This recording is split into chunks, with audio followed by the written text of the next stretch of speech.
ইসলামী bank news top 10।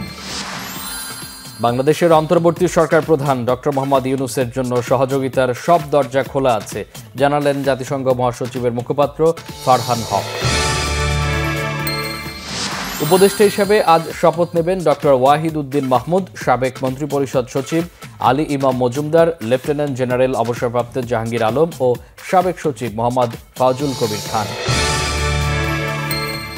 Sheikh Hasina সহ 10 জনের বিরুদ্ধে হত্যাসহ মানবতা বিরোধী অপরাধের তদন্ত শুরু আন্তর্জাতিক অপরাধ ট্রাইব্যুনালের। মোহাম্মদপুরে আরেকটি হত্যা মামলা।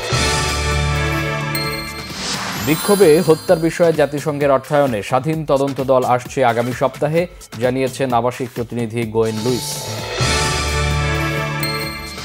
রাজধানীর পল্টনে রিকশা চালক হত্যা মামলায় গ্রেফতার শামসুল হক টুকু, জোনায়েদ আহমেদ পলক ও ছাত্রলীগ নেতা তানভীর হাসান সৈকতের 10 দিন করে রিমান্ড মঞ্জুর।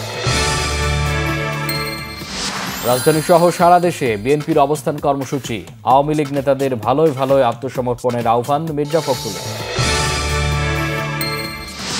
শেখ হাসিনার বিচার সহ 4 দফা দাবিতে সারা দেশে সর্বাত্মক অবস্থান কর্মসূচি পালন করেছে বৈষম্য বিরোধী ছাত্র আন্দোলন।